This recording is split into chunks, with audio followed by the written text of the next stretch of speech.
ಹೂವಿನ ಬಟ್ಲಲ್ಲಿ ಕಿತ್ತು ತಂದೆ ನಕ್ಷತ್ರನೆಲ್ಲ ಕಟ್ಟಿ ಮುಗ್ಸೋ ಹೊತ್ತಿಗೆ ಬಹಳ ಕಷ್ಟ. ಸೊ ಏನಪ್ಪಾ ಮಾಡೋದು, ನಮ್ ಕಣ್ಣು ಮುಂದೆನೆ ಆರೋಪಿಗಳು ಐಷಾರಾಮಿ ಜೀವನ ನಡೆಸ್ತಿದ್ದಾರೆ, ಆದ್ರೆ ಸಾಕ್ಷಿ ಇಲ್ದೆ ಅವ್ರನ್ನೇನು ಮಾಡಕ್ ಆಗ್ತಿಲ್ವಲ್ಲ ಅಂತ ಬೇಜಾರಲ್ಲಿ ಇರ್ಬೇಕಾದ್ರೆ ಆ ಸರ್ವಶಕ್ತಿಯ ಕೃಪೆ ಅನ್ಸುತ್ತೆ ಇನ್ನೇನು ಮುಗೀತು, ನಾವು ಮುಂದೆ ಏನೂ ಮಾಡಕ್ ಆಗಲ್ಲ ಅಂತ ಬೇಜಾರಲ್ಲಿ ಇರ್ಬೇಕಾದ್ರೆ ಈ ವ್ಯಕ್ತಿ ಇಷ್ಟು ದಿನ ಅದೆಲ್ಲಿದ್ನೋ ಗೊತ್ತಿಲ್ಲ, ಆದ್ರೆ ಈಗ ಮುಂದೆ ಬಂದಿದ್ದಾನೆ. ಅಂಡ್ ಈ ವ್ಯಕ್ತಿ ಧರ್ಮಸ್ಥಳದಲ್ಲಿ 23 ವರ್ಷಗಳ ಕಾಲ ಕೆಲಸ ಮಾಡಿದಾನೆ. ಅಂಡ್ ಅದು ಯಾವ ತರ ಕೆಲಸ ಗೊತ್ತಾ, ದಣಿಗಳು ಮಾಡಿ ಅಥವಾ ಮಾಡಿ ಬಿಸಾಡಿರುವಂತಹ ಹೆಣಗಳನ್ನ ಯಾರಿಗೂ ಗೊತ್ತಾಗದಿರೋ ರೀತಿ ಎತ್ಕೊಂಡು ಹೋಗಿ ಎಲ್ಲೋ ದೂರದಲ್ಲಿ ಯಾವ್ದೋ ಕಾಡಲ್ಲಿ ಮಣ್ಣು ಮಾಡ್ಬಿಟ್ಟು ಬರೋದು, ಇದು ಈ ವ್ಯಕ್ತಿಯ ಕೆಲಸ.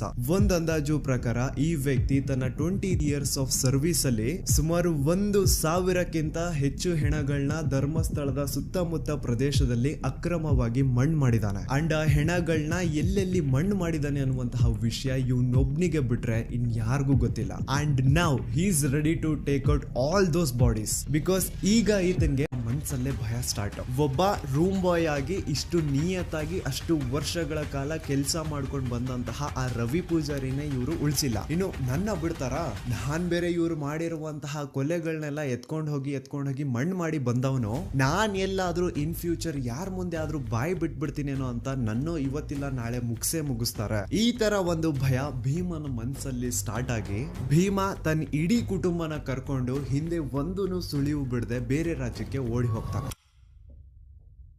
ಈಗ ಸೌಜನ್ಯ ಪ್ರಕರಣದಲ್ಲಿ ಆಗ್ತಿರುವಂತಹ ಬೆಳವಣಿಗೆಗಳು ನೋಡಿ ಮಹೇಶ್ ಶೆಟ್ಟಿ, ತಿಮ್ರೋಡಿ ಅವರು, Girish sir, Jayant sir and ಊರಿನ ಜನ ಎಲ್ಲ ದಣಿಗಳ ವಿರುದ್ಧ ನಿಂತಿರೋದು ನೋಡಿ ಈಗ ಈ ಭೀಮಗೆ ಧೈರ್ಯ ಬಂದು ಇವನು ಸಾಕ್ಷಿ ಹೇಳಲಿಕ್ಕೆ ಮುಂದೆ ಬಂದಿದ್ದಾನೆ. But he and his family needs safety and security. ಸಾಕ್ಷಿ ಸಂರಕ್ಷಣಾ ಕಾಯ್ದೆ ಅಡಿಯಲ್ಲಿ ಈತನ್ಗೇನಾದ್ರೂ ಸಂರಕ್ಷಣೆ ಸಿಕ್ಕರೆ ಈತ ಪ್ರತಿ ಒಂದು ವಿಷಯನ ಕೋರ್ಟ್ ಮುಂದೆ ಹೇಳಲಿಕ್ಕೆ ರೆಡಿ ಇದ್ದಾನೆ. ರೀಸೆಂಟ್ಲಿ ಭೀಮ ಯಾರಿಗೂ ಗೊತ್ತಾಗದಿರೋ ರೀತಿ ಧರ್ಮಸ್ಥಳ ಗ್ರಾಮಕ್ಕೆ ವಾಪಸ್ ಹೋಗಿ ಕೊನೆಯದಾಗಿ ಅಕ್ರಮವಾಗಿ ಮಣ್ಣು ಮಾಡಿ ಮುಚ್ಚಾಕಿರುವಂತಹ ದೇಹನ ಹೊರಗೆ ತೆಗೆದು ಆ ಒಂದು ಅಸ್ಥಿ ಪಂಜರಗಳನ್ನ ತಂದು ತನ್ನ ಜೊತೆಗೆ ಇಟ್ಕೊಂಡಿದ್ದಾನೆ. ಅಂಡ್ ಈಗ ಆ ಒಂದು ಅಸ್ಥಿ ಪಂಜರನ ಪೊಲೀಸ್ ಸ್ಟೇಷನ್ಗೆ